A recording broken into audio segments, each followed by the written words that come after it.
Indians as such are conservative, and they don't expose themselves too much.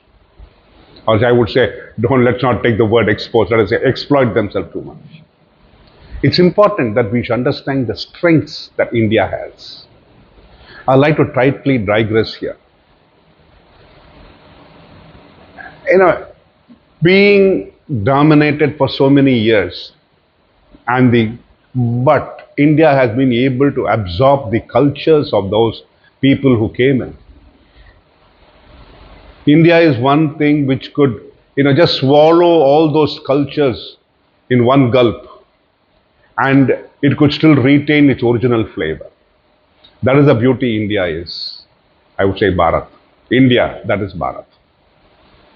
Now, when you talk about Bharat, it's got an ancient civilization. We talk about, epics of Mahabharata and the Ramayana. You talk about we talk about Buddha, we talk about Jaina, we talk about the religions which have come out of in India. Now, these are all not stories. Jains are in India. Buddhism was there pre-Christian era.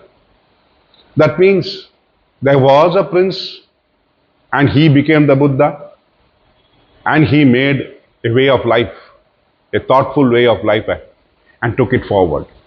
Jain. That means the Tirthankaras were there prior to the Christian era. That means giving this small evidence goes to show that India has got a hoary past. We talk about Chandragupta Maurya.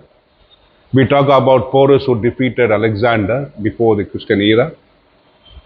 We talk about the relationship between India and the Macedonians. We talk about India's relationship with the Romans, Greek. That goes to show the hoary past of India. But somewhere we lost the pride. Somewhere we were led astray as Bharatvasis. Somewhere we lost our focus. Let us reignite ourselves. Let us come together as Indians. When we started off as Bharat, the original Bharat, you're talking of when the Mahabharata was written, Gandhari, he came from Gandharva, which is part of Afghanistan today. It is said that there have been warriors from Mesopotamia, Sumeria, and other places coming to fight in the Mahabharata war. Now, this is all what I heard from historians. I have not read about it, so if I am wrong, I stand corrected. But historians have said that people have come, authorities who have read the Mahabharata, from back to front and front to back, and interpreted in so many ways, have spoken about it.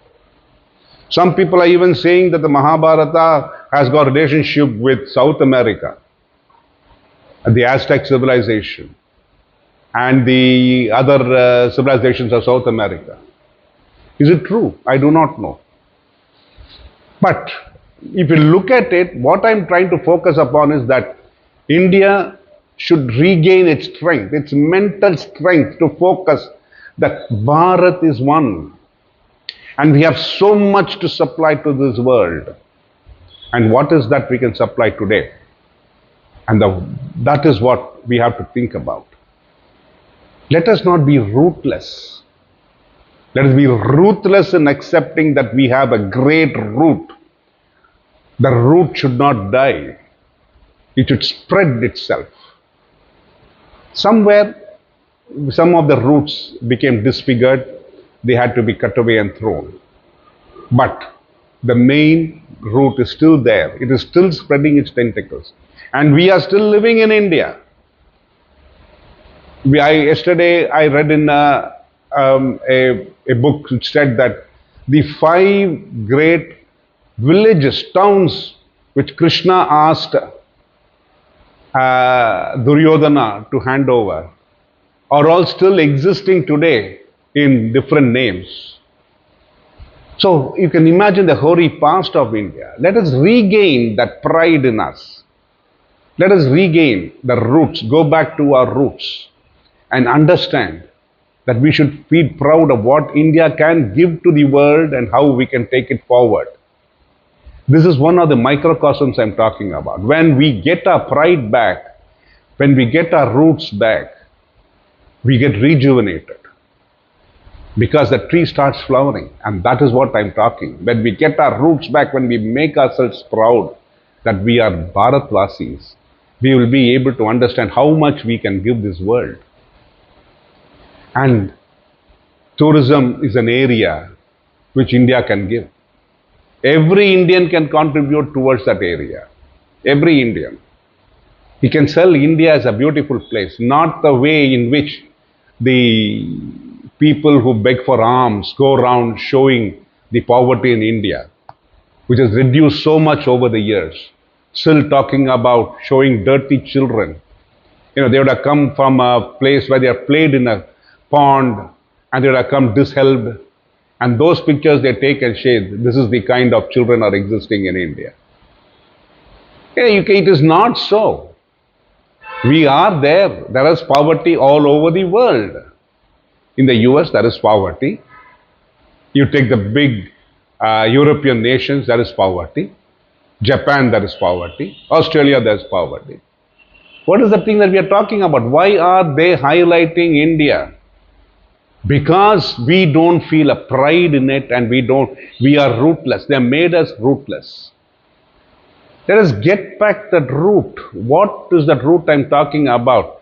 The original thinking capabilities of what Bharat was. We had maintained our traditions orally, not in writing. Our Vedas, our Upanishads, everything was in the form of prose. And people carried it over traditions. If you look at it, I like to compare here. How many of you would have read the book Roots? Roots is a book about an American, who's an African American. He goes back and traces his roots to a place in Guyana, I think.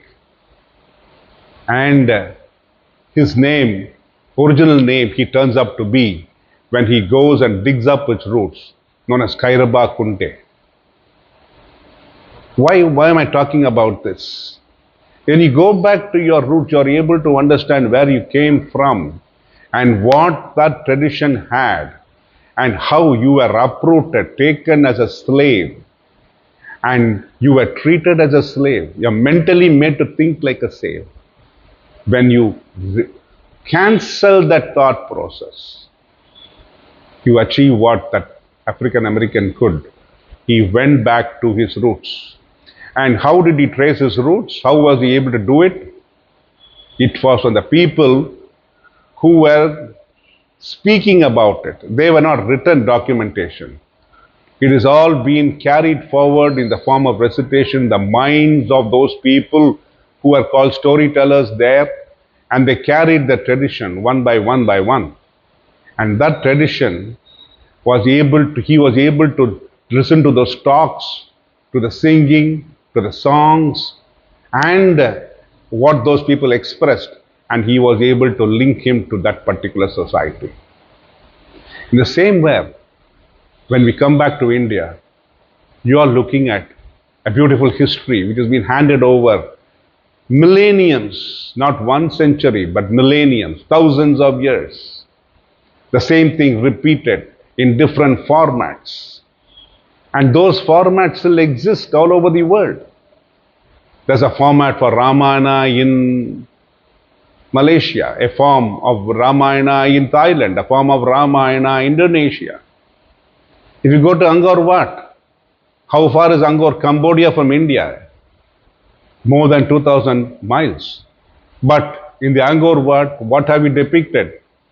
That the Mahabharata war and the Ramayana.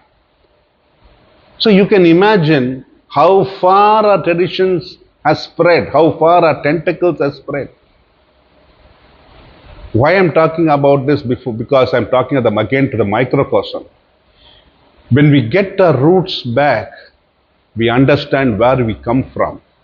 When we know where we come from, we will know where we can go ahead. Okay, I think I'll continue further later. Thank you.